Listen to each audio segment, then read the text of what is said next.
All right, first we got to say hi to the whole Fish and Ocean County team. Benny, say hi.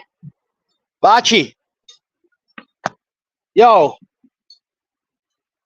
short bus guy, what are you doing? All right,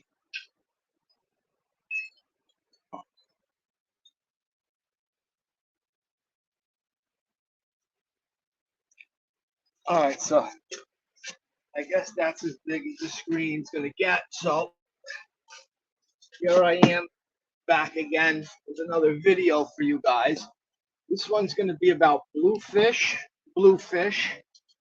and just to go over some other basic things you should have to when you're fishing around here, from the jetties and rocks and the beach and stuff like that. So I got to watch this one because he might try and chew up and swallow that whole basketball. That's what he does. He'll bust a baseball down in like 2 seconds, just crush it down. Um, so there's been some bluefish around at Manasquan. I caught one, nice ones too. One of them was about 34 inches. One of them was pushing 40 inches. I haven't caught a big bluefish like that in a long time. Since the early 2000s, I haven't seen a big bluefish like that. But while I was down there were guys down there fishing with like medium light 7 foot rods, 20-pound test, and whatever. And they were just getting totally destroyed. They were using oars, everything else. And some of them, yeah, we heard about the bluefish bite, so he came down. So basically, what I'm going to use for bluefish, the type here is, this is my heavier rod. This is an 8'3" St. Croix Bend Door, one piece, a VR 125. I got 40-pound braid on here. I got 40-pound fluorocarbon leader. You know, my tactical anglers. But I always put a teaser on because sometimes I can double up. And this right here, I changed the hooks out on this. This doesn't come with single hooks. But this is the lure I was using, and I was doing real well with this. This is actually a pretty good bluefish lure. It's a Rapala X Wrap. I think it's a 10. Let me see. Do they say on the lip how big they are? Nope. So yeah. So bunker pattern, and oh, you can hear that, but it's got ball bearings inside of it, and I find that drives bluefish fucking nuts, and they'll just hit this just out of spite sometimes. Uh, so and there at that inlet at Manasquan, there's a rail that goes down, and a lot of guys were snapping their lures off. They were losing fish because of that rail. They didn't have an effort. They couldn't get a good rail. This rod right here, I could swing a 40-inch bluefish over that rail. I've swung bigger stripes over the rail of head boat. It's just, it's all in how you do it, you know? You got to use the fish's momentum when he's struggling and he's going for that last jump or that last spin. And as he's doing that, boom, got to bring him right over.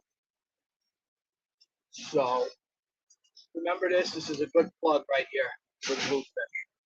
You don't always need a steel leader.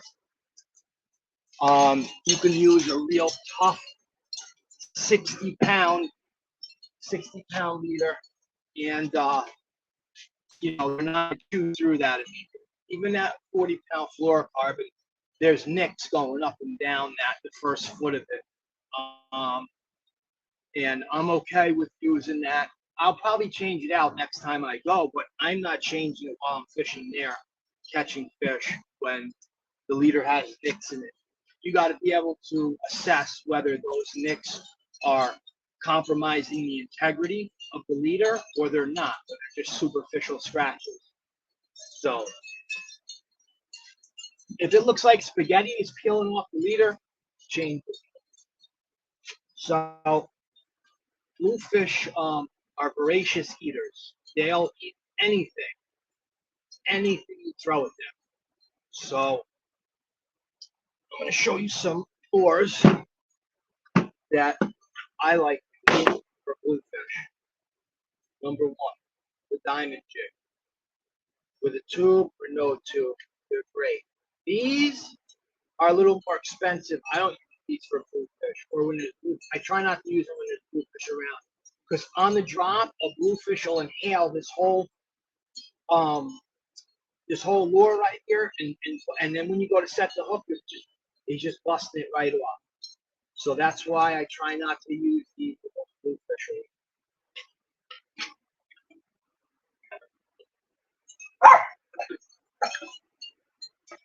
Um, but this is the lure I was using, and I was doing real well with this. This is actually pretty good bluefish lure. It's a Rapala X Wrap. I think it's a 10. Let me see. Do they say on the lip how big they are? Nope. So yeah. So bunker pattern, and oh, you can hear that, but it's got ball bearings inside of it, and I find that drives bluefish fucking nuts, and they'll just hit this just out of spite sometimes.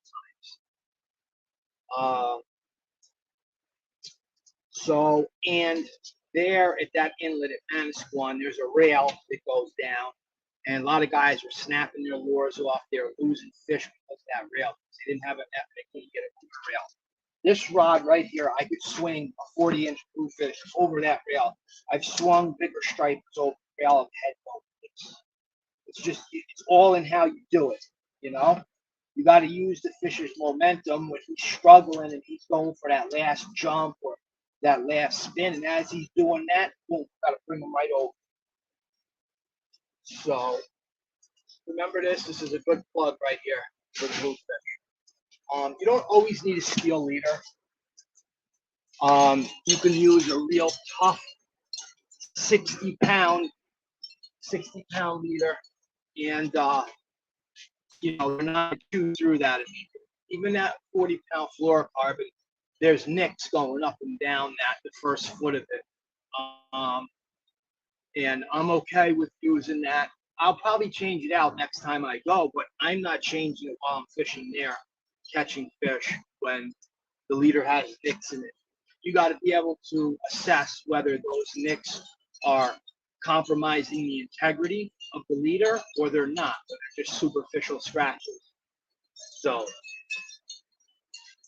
if it looks like spaghetti is peeling off the leader, change it. So bluefish are voracious eaters. They'll eat anything you throw at them. So I'm going to show you some lures that I like for bluefish. Number one, the diamond jig. With a tube or no tube, they're great. These are a little more expensive. I don't use these for bluefish, or when there's bluefish. I try not to use them when there's bluefish around, because on the drop, a bluefish will inhale this whole lure right here, and then when you go to set the hook, he's just busting it right off. So that's why I try not to use these bluefish.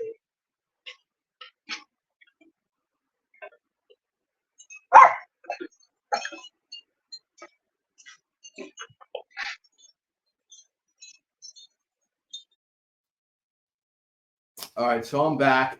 We had a little bit of technical difficulties yesterday while I was recording. My wife ended up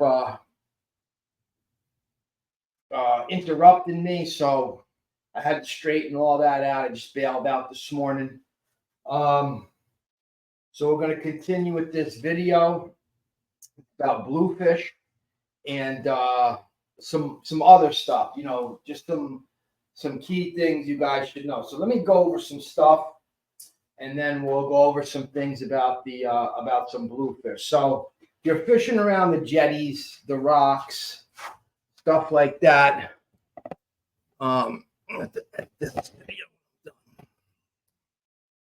So if you're fishing around the jetties, rocks, things like that. I grew up in New York. Places that I fish, if you didn't have corkers, you'd become a casualty at some point. That's just a fact. I know people that, were severely injured or died because they didn't want to wear corkers. Not personally, because anybody that I personally fished with wore them. They weren't stupid. These are your cheapest option right here. I think they're called rock tracks. Don't know what they're called, but they got titanium spikes. So what I usually do is, if it's in the warmer months, I have wetsuit booties. I don't have them in here with me to show you, but you can look up wetsuit boots. You know, get 5 or 7 mil, right? I put these right onto the wetsuit boots, and then I tape them on through right through here. The tape goes across here, in the middle of this, and above my foot with that the same makers that make Gorilla Glue. I use the Gorilla Tape because it doesn't come off in the water, and I tape them to my feet so that they don't come off. But you're going to need these. Last year I was like a dick. I didn't take my own advice.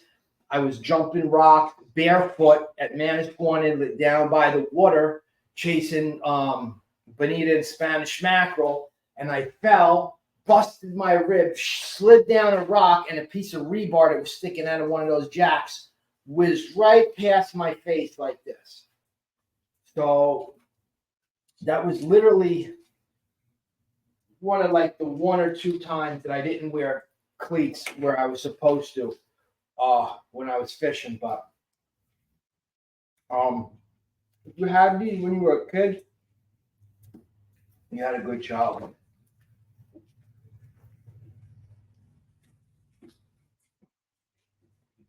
So that's that with the cleats. Summertime, whatever. Get yourself some gloves for handling whatever fish, whatever. I mean, if you're out there fishing, I have 2 of them. I have a cheap one I bought at Home Depot, firm grip, light pullover that's made out of this UV material with the hood for when I'm standing out there in the sun on the rocks fishing. I don't really like, I fish during the day, but I'm more of a night owl. And gloves. I got these gloves. These were like $20 at West Marine, I think, or they might have even been cheaper, but these are pretty decent. And I have another hoodie, UV hoodie that I wear too, that can cover my face if I need to. It's got a thing that comes up to cover your face with the hood. So get yourself some of that if you're going to be fishing in the sun, because you will be bitching and moaning the next day. Night, you definitely want to have a headlamp, right? I mean, I use mine. I don't use it too much. Just has different color lights up on it, but sometimes it comes in handy. A good pair of pliers with braid snips on the side. Let's see here. You see these? These are Danco. These aren't the most expensive. You know, anybody that's buying $300 pliers, good for you, bud. Good for you. I'm real proud of you that you bought $300 pliers. Really, it means nothing in life. I use this Yozori Super Fluoro 40 pound. This is pretty good. Maybe I'll teach you guys how to tie some knots at the end of this. I don't want to make this video too long, but you should go right to braid, right from your fluoro or your mono to braid. I mean, all that swivel thing, if that's what you prefer, but I just think it's a lot better to go right from your braid to the mono or to the fluoro, whatever you're using, to your leader, because you know, you never know. I mean, like I said before, I've broken eyes on my fishing rod with that shit. And these, somebody got me these cheap things, right? I think my dad got me these. But these things come in friggin' handy, man. They are pretty good. For $20 or $15, whatever he paid for them, these things are awesome. I always used to see people with these and be like, what the fuck do I need that for? But you know what? When your hands are all slimy and you got a bluefish that inhaled a 6-inch plug and it's in its throat, you know, this helps. So that you can hold the fish from flopping and use the pliers to get the hook out to the mono or to the fluoro, whatever you're using to your leader, because, you know, you never know. I mean, like I said before, I've broken eyes on my fishing rod with that shit. And these, somebody got me these cheap things, right? I think my dad got me these. But these things come in friggin' handy, man. They are pretty good. For $20 or $15, whatever he paid for them, these things are awesome. I always used to see people with these and be like, what the fuck do I need that for? But you know what? When your hands are all slimy and you got a bluefish that inhaled a 6-inch plug and it's in its throat, this helps. So that you could hold the fish from flopping and use the pliers to get the hook out. When I'm by myself and there's nobody around, I'm probably just going to cut the fish's head off and take the plug out through the opposite way. All right, that's that. And plug bag. I don't want to really shout out any manufacturers, but this was like, I don't know, $40 or $50. This holds everything I need. I don't need to spend. I wish I would have jumped into that whole market of selling bridges and, real estate on the moon and shit like that. But, you don't need a $300 or $400 bag to catch fish. You don't need it. I mean, it's like these dudes that drive these huge pickup trucks, and what do people say? They're making up for something, right? I put my cell phone in a plastic bag right in the side thing. This right here, I put a piece of tubing in here, right, inside of this pocket that I have cut, that I throw, like, when you have on your phone most recently used apps, your favorite apps, this is where my most recently used lures and plugs go, right inside of there, right, because this is quicker for me to access. Boom, I just pull them out right there, and then I swap them out with this. If you can't fit everything you need in this to fish, then you're not fishing. You're going on a fashion show or something like that. Because when I'm fishing a spot, I know what I'm taking down there, and it's coming out of this. This is where I keep all my stuff, a lot of my stuff in these things. I have a few of these made up like this. These are Plano boxes. They're $20 at Home Depot. And then I buy a length of PVC gutter, and I cut them to different sizes, and I put them in here, and I glue them. And all my stuff goes in here, right? And before I go out, before I walk from my truck to wherever I'm going fishing, I take out a few plugs, all right? I'm going to use this Wonder Bread mag darter at this spot, right? Probably going to use a couple, take 2 patterns of an SP minnow, a couple swimming plugs with me, whatever I'm taking, a few things. I'm not putting my whole entire lure. I'm not trying to fit everything I own in a bag. And I see people trying to do that.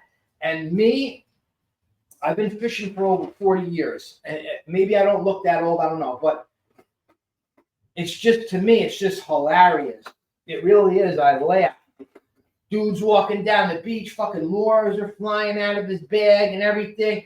Last year during a blitz, I watched a guy, this is no joke, I watched a guy run down to the beach with all his gear on, right? He's got on $600 Patagonia waders,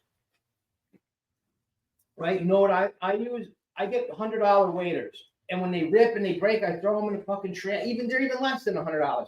I throw them in the garbage and I get a brand new pair, right? They work fine. I'll throw a pair of sweatpants and thermals on when it gets cold, and that's it.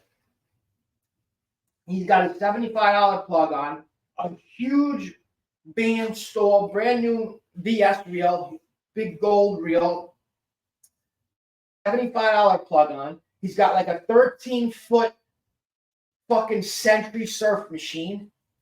Is running down the beach to get to the blitz, pulls back, goes to cast, right? First cast, snaps that lure off, falls like this. I'm not even going to say the name of it because these bitches, they might get mad and then, because they're just thirsty for money. His shit opens up and plugs go everywhere. Some of them go in the water and the waves take them and all that. What do you do after that happens? You gather up as much shit as you can and you fucking tuck your tail between your legs and you run back to where you came from. You don't need that. I knew that blitz was going on, right? I had one lure on my rod. Literally, I had one lure on my rod. I'm going to show you what I had on right here. Boom. this. I had this was on my rod, right? This is I think it's a tsunami something. It's a pencil. I don't remember the exact name, Panic or something like that. I had this on, right? I reached in my bag, I grabbed one more thing, right? No, don't get that, Benny. That's got hooks on it, right? I grabbed this, boom, threw this right in my pocket, grabbed my rod, and walked down to the sand. That's all I needed. Right? That's all I needed. I didn't have to come running down there all geared up. I had just came from a spot that I wasn't catching fish at. I had all my gear on. I was walking the beach. I was doing what I do. And my friend called me. He didn't really call me. He just shot me the coordinates of a blitz in Bayhead, and I went down there. I already knew I wasn't going down there. I didn't need to go down there with everything. So sometimes less is more, right? I was catching fish after fish on both of those lures, right? When they got farther out, I put the pencil on because with a $90 rod, I put that pencil on. I had my Van Stall on that rod, but it was a $90 rod. I could cast that pencil farther than anybody on the beach. So, I go through a lot of gear. I sell shit, I trade shit, I buy new shit, I try it out. I'm constantly trying to, what do they say, turn my inventory over. I find things that work, I find things that I like, I try different things. Right? At the end of the day, you have to find what works for you. You have to pick something and you gotta do it. So now that's part of that for, let me see what I got here. So bluefish. Bluefish are ridiculously voracious eaters, right? If you're losing lures, you're reeling too slow. And one thing I will tell you, you cannot reel fast enough or move the lure in such an erratic pattern that a bluefish is not going to be able to get to it and hit it. I don't care what you say. You can't reel fast enough. You can't move the rod in too much of an erratic way. They are chomping everything. They are speeding after everything. If they see it in front of them and it's coming 100 miles an hour, they're smashing it head on if they can. They're getting to that lure. Oh, another thing is a good surf top. And for the price that these are, right, my boy Pete, Phase Gear, guy I grew up with, this is his company. These are great. These are great. I think it was definitely, without doubt, under $100.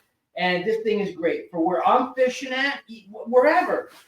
Like this thing, I throw shit in the pot. Literally, stuff stays. I fell in the water and stuff in his pocket stays dry when it's zipper shut. As long as you're not like swimming in the water, you know what I mean?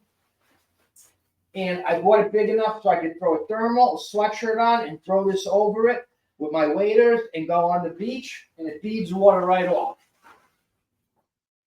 So that's that. So now, all right, bluefish. So this rod, I'm just showing you. I'm just using it because I got a fan above me. I don't want to bust the tip off an expensive rod in here. So just for shits and giggles. But this would actually be a good rod to use at like Manasquan Inlet or a place where there's rocks and you got to pull fish up. This is I've had this rod for a long time. This is a 6.5 foot Penn spin fishing, boat fishing rod.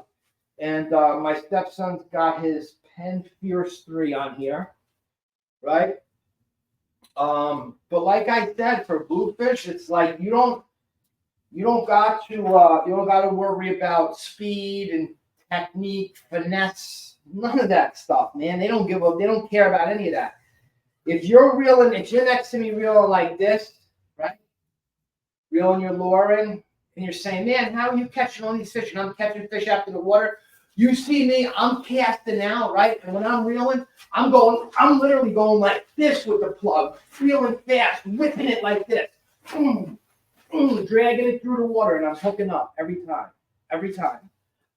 Because they like that. They like that. It's a predator-prey type interaction with them. You know when they tell you when you see an animal in the wild, dangerous animal, do not turn around and run because that's going to make it want to attack you more. So the faster and more erratic you are with the lure is going to make the bluefish want to go after those more, right?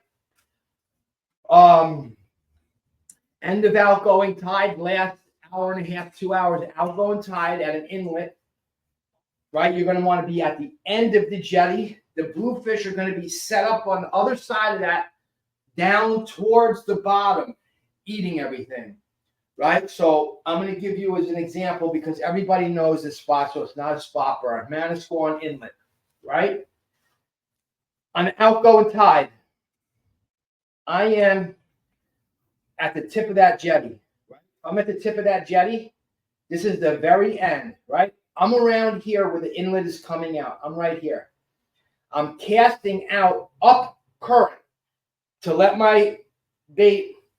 I'm usually using a bucktail there, a white bucktail with something on it, or a no live bait needed, or whatever. Because a lot of times I can hook the fish fast enough where they're not biting my plastic in half.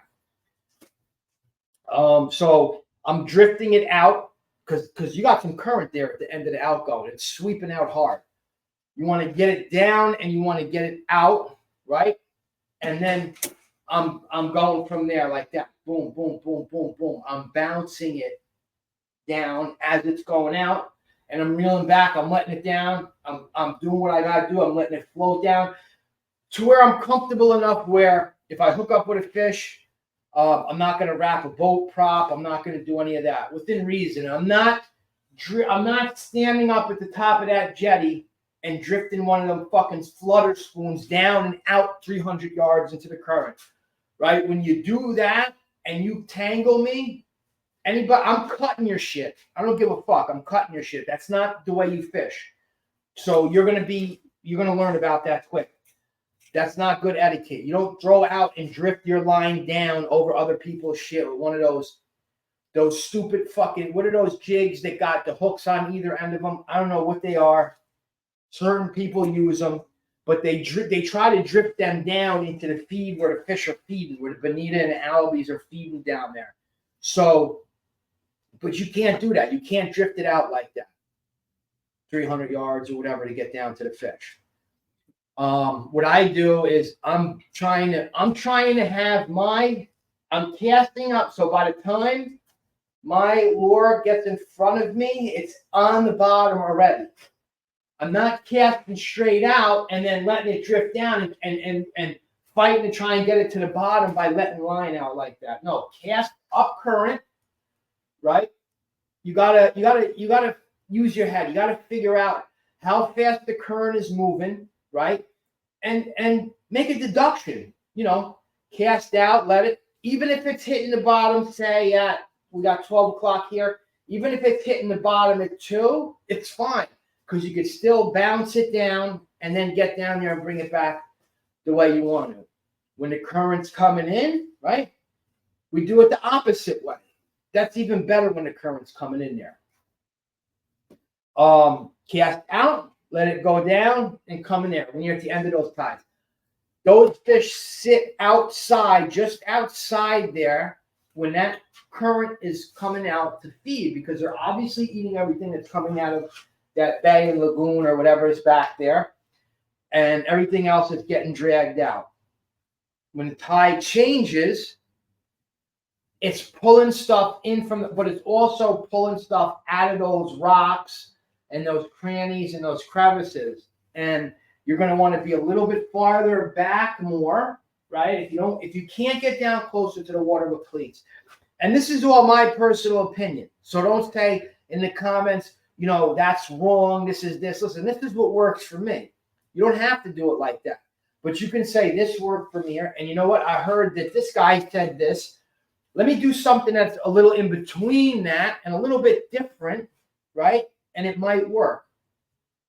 right? I'm just giving you some information of a certain area, right? I go farther back where the sand is, right? Get them right in there. There's a certain spot. What else? Bait fishing for bluefish, of course, you're going to want to use. Let me see what we got here. If this kid.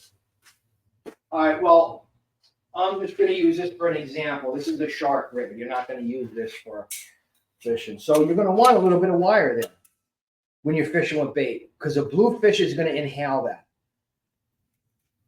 I caught bluefish with 3 adult-sized bunker in their stomach. And all that these bunker had on them were half-moon slits, 2 of them, down the body from where they inhaled it like that. So I would use a smaller piece of wire, right, with your hook, and be close to the rod when you're bait fishing, right? Don't be down the beach drinking with your buddies or whatever the case may be. Tell them, hey, come over here and drink with me over here. I got to stand next to my rod. Because they will go up that line. They will get, at some point, they're going to get to that line if you're not paying attention, and they're going to bite you off. At some point, they will work their way up to it. Let me tell you that. Bluefishing is good in the spring and in the fall. The summer around here, it's decent. I mean, I'm used to fishing bluefish, having bluefish around all year long. So I just moved down to New Jersey a couple of years ago. I'm just starting to get familiar with everything that's run, that, you know, the certain dates and times and stuff that they come through. But you can catch bluefish all year long. The beach, I prefer fishing higher water at the beach for bluefish in the evening. And I try and find any type of difference in the beach. And I try to fish around there, right? Fish the whole area of that difference. Try different things, you know. And you're going to catch stripers and fluke while you're doing that. You're going to have bycatch. There's going to be different fish. That goes with everything. Find something that looks different on a, because down here, I mean, on the South Shore of Long Island, it's a lot of beaches, a lot of plain beaches like it is here with no structure, none of those rock jetties, none of that. So it's a little bit harder. You really got to find the difference in the bottom. So you got to know what you're looking for when you're walking down the beach. You can't just say, hey, it's high tide. There's, get away from that door. It's high tide where, you know, I'm going to just fish the rock piles, right? We can all do that down here at high tide. There's a lot of nice places, if you know what you're doing, where to fish. But there's a lot of places where, as far as you could see, it's just flat, sandy beach. So you got to understand how the tides work, understand how, you know, the currents work, things like that, and find those little differences, because that's where the fish are going to be. They're not just going to be hanging out on the most beautiful flat part of the beach like, hey, there's nothing going on here. Let me just, because it's nice here, I'm going to hang out. They're in the turbulent water. They're in the rips. They're in places where there's holes in the bottom and things like that. But like I said, I like the evening more for bluefish and higher water, right at like dusk, you know, June, July, September, October, November, you could find bluefish. You know, a lot of times you're going to have, when you're when the Spanish mackerel are coming around here too, you're going to have bluefish mixed in with them, and that's going to be a good time for fishing for bluefish also. So let's go over some other lures. I have you guys some other stuff that works.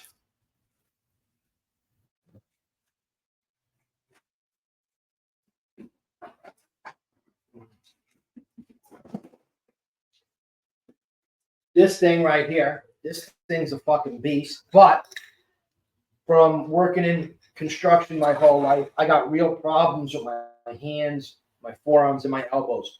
So I can't walk all day with an 11-foot, 12-foot surf rod and a 10,000 size reel casting lures like this. So I don't do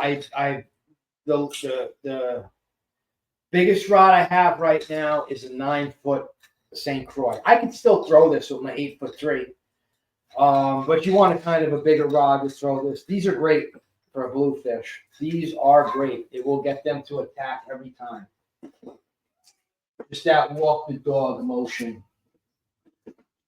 These right here, these Mad Mantises. And I'm shouting out Mad Mantis because some years ago when I seen him at a place, when not many people knew what his lures were, he gave a bunch of lures to my stepson for free. Here, take these, go fish them. So, you know, and I haven't seen any lure makers. It shows, you know, here and there. But this dude literally gave my stepson like $150 worth of lures. Here, dude. Because my stepson wanted to pull his wallet. He's like, oh, I want to buy this. So I'm like, all right, hold on. Let me see. He'll give us a deal. Add like 2 or 3 more lures and I'll take care of it. Don't worry about it. So he asked, he's like, oh, what do you want? So he's like, oh, I like that one. So he like started picking stuff. He's like, here, take all these. He's like, try these out. Then he came in, he's like, what do you want? So I paid him for a couple things.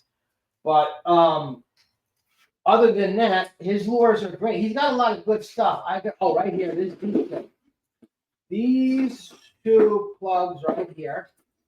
I went over before the diamond jigs and all the other stuff that we use for blues. Let me get these out of here. Okay, so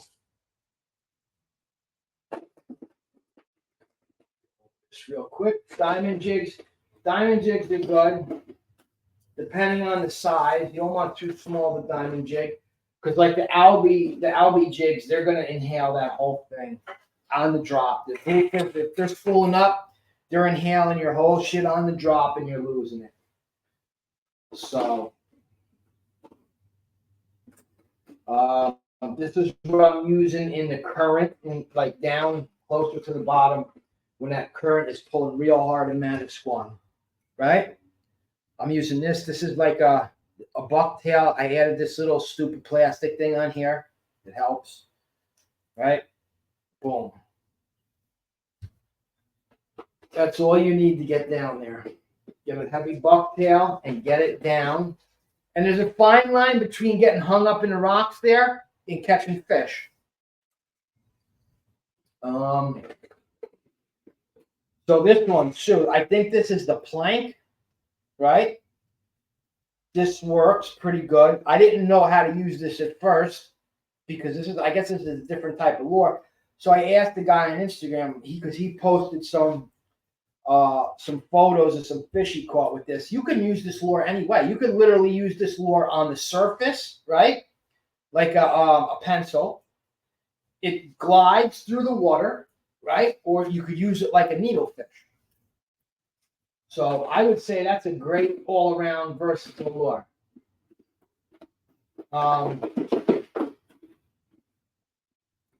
Let me see this one here. Come on, why you gotta get hooked up on him?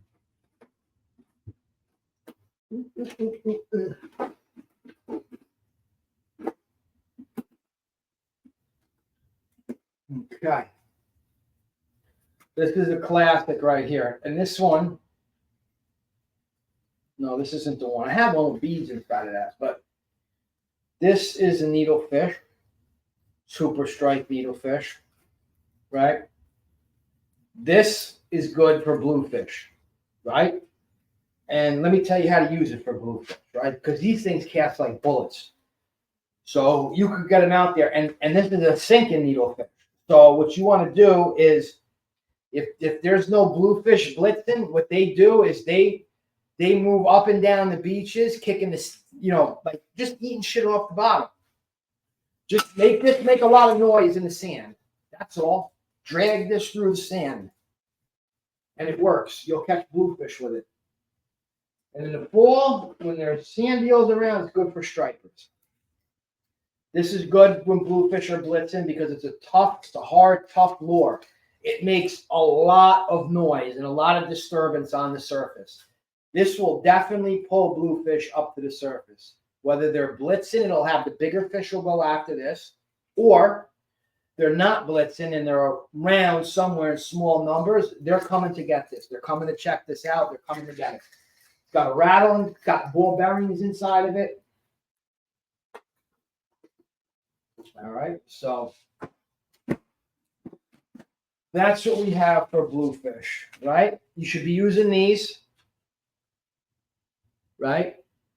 They switch out quick, and I always keep these on everything I have. You'll see. I don't know if I had during the video. I was taking this off of my keys because I keep these on my keychain on the rings, because one thing I do is always carry my keys with me. So if I run out of these or I lose them or I can't find them, I know I got a couple of them on my key ring.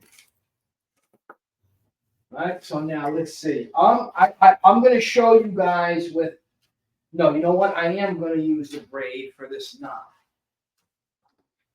So, let me see here. See how that cut like butter right there. So, all right, here's a real quick, real easy, long braid to mono or fluoro knot for you guys. Okay, look. So we have our mono or our fluoro, whatever we lose in here, right? I'm making a loop with it like this, right? I'm not tying a loop. I'm just bending it over, and then I'm crimping, like almost, I'm making a dent in the end of that line, right here, like this, right? It just makes it easier, right? I'm gonna take my braid, right? I'm gonna put it through here like this. Right? Now, what I'm going to do is I want you guys to see this. It's just hanging through there, right? It is through one side, in one side, and out the other loop, right? I'm going to pinch this right here so that this line stays together right there, right? I'm going to wrap this 5,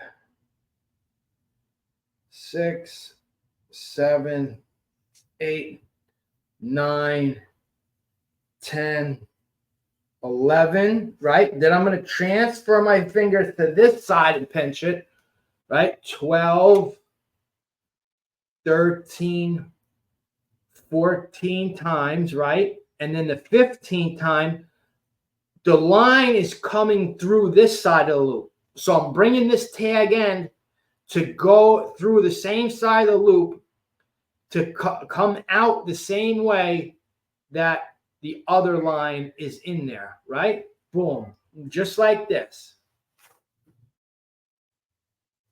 Wet it, right? Pull it. Right? That knot, whatever your fish, some people don't use it, but it's a good knot. It works for me. You can leave it like that and it won't come undone. I always throw an overhand loop or two in it before I cut off my tag ends, right? And depends, sometimes I will throw a drop of crazy glue on it, right? Don't eat that. Come here. I'm going to cut the tag ends. You could cut these right down, literally to the end there. I don't want to cut the other line. Boom, right? Don't cut your lead line. I do that sometimes, but that's hanging off. We could clip that right as far as we get down to that. And that's simple, easy braid knot. I think I bent the. Yep. I gotta adjust these with my thing, but that's a simple braid mono knot right there. It works. I use that knot, and I use another one that you twirl thing around. There's no knot involved. You're just twisting the two lines together, and they stay. Early spring, bluefish in the back. The Yozori pencil is a great lure for them. I can't recommend that lure enough, that Yozori pencil popper. It's a great lure. I've had to change the hooks out on it so many times, but it's a great lure. All right, so let's go through some qualifications here. So that guys, this is me, right, with some gators right there. As a 2-year-old, I caught those fish. That's me right there. That's a fact. That's me in 1984 right there. That's me, and I don't know, but I'm the only one with a rod there. I'm the only one with a fishing rod. I'm about 5 years old in that picture. I'm still friends with all these guys. I've been fishing a long time. Last time I was at Manasquan, these are the blues I caught. Now I'm using these marks, right? The first mark. So as you can see, if you look down at the bed of the pickup truck, there's a green mark by the black plastic bed thing by the bluefish's mouth, right? Now, under his tail, there's another mark under his tail where his skin starts to turn into the fin underneath that. That's my mark at 36 inches. So that bluefish is about 40 inches, that top one. I haven't caught a big bluefish like that in a while. Man, the dogs were eating good. It took my Roddy and my pit a week to eat all that bluefish. That's how heavy those fish were. I don't know how many pounds they were, but so that was at the inlet. So if you're down there with a light rod and 20-pound test and a 15-pound mono leader, whatever the case may be, you're gonna break you off. They're gonna break your rod. You're just gonna have a hassle. You know, like I said before, with my St. Croix with a rod like this, that heavier rod, this thing you can bend in a circle. You could flip the fish right over the rail with a rod like this. It's like a broomstick. You grab it like this, right? Like you're playing fucking hockey. All you hockey players out there, right? And then you bring them over that railing. And you don't have a problem. You don't have like when I got down there, a guy next to me, he had caught a bluefish that was probably 3 or 4 pounds. So I go and I'm down to grab my what I call my ultralight setup, my 8-foot light temple fork tactical surf, and my 2500 or 3000 dial assault this reel. I'm about to use that to fish, and then the other guy pulls up like a 15-pound bluefish. So what do? I immediately put that rod back in the holder and I grab the St. Croix with the Rapala on it. Why am I going to use that rod? Why am I going to go through that misery? So if you know, right, you deserve to have your rod snapped or lose $100 in lures. But if you don't know, I'm telling you, don't use light gear like that, because they are going to destroy it. They are going to bite soft plastics in half. They're going to break rods. They're going to snap your line. They're going to do all that stuff. They're aggressive fish, and they're heavy. They get heavy. Right here, you can see this no live baby. There's me again at 8 years old with 2 gators I caught myself. And back then, I was using, my father is a fisherman, right? We weren't using expensive gear and none of that. We were using, like, I don't know, the whole setups were like $30 if I remember right back then. A 11-foot 2-piece rod, graphite, and a graphite reel. They would come together. That's what we used back then. But we were using 40-pound pink. You know what I mean? If you know what 40-pound pink is, you know what it is, or 20-pound pink. This is, like I said, I'm from New York. This is up in New York. Some bluefish I got up there. That's Montauk. That's right in Turtle Cove right there. That's a 20-pound bluefish. That's the biggest bluefish I think that's the biggest bluefish I've ever caught. That's a 20-pound bluefish. And I was bait fishing out there, and I ended up putting on a pencil. That's why you see I got that's the Penn Spin Fisher and the old school ugly stick. And if you see in the picture of me, my bald ass here, I got a scowl on my face, right? And the reason I got a scowl on my face is because this guy that I fish with right here, my friend, he's catching these fish. He's catching nice stripers like this. And for some fucking reason, all I'm catching is bluefish. all I'm catching is bluefish. Right? I didn't want to switch over to eels that night. I think I didn't want to use eels. I wanted to catch. Yeah, I wanted to catch I wanted to catch fish on the on a lure on the mag darter I was using. So that's why I got a look of disgust on my face in this picture. That's up in Connecticut. I'm not going to spot burn where that was because we still fish there. It's a little bit of a drive for me now, but we always get huge stripers up there in the fall. Nothing like down here. You know, they're a little smaller down here. As the same spot, same night, I think. That's the shoreline behind me right there. So we're all the way out there fishing like a rock ledge that if you don't know that spot, you're going to die fishing there. Here's some more. Let's see. I know I had big Long Island bluefish. Yeah. I don't eat bluefish. My dogs eat them. I don't like the way they taste. They're oily for me. They're packed with omega-3. I mean, if you could stand the taste or dehydrate them or something, they're packed with omega-3 bluefish. He eats the bluefish. You ever see me at Manasquan Inlet with him in the bed of the truck? Please do not just walk up and try and pet him. He will bite you. He's not a friendly dog. He's a sweetheart to me and my family, but he's just really overprotective. Okay, so this is some places that I fished when I lived up in New York that get a big bluefish run. And this is what they do. They come down. I guess they go to winter. I guess they go to Florida. They head down to Florida or something like that. But so this is to show you that anything that I just said, the simple stuff that I just said for bluefish, the lure, the way you're going to work the retrieve when they're around, what you're going to use when they're not around, or where you're going to fish when you're not seeing them on the surface. They feed they feed on the bottom. When they're not chasing bait fish up on the top, bluefish are scavengers. They become bottom feeders. They're picking stuff off the bottom. So they're not always looking around for live fish to eat. They eat whatever. You'll catch them on clams, whatever.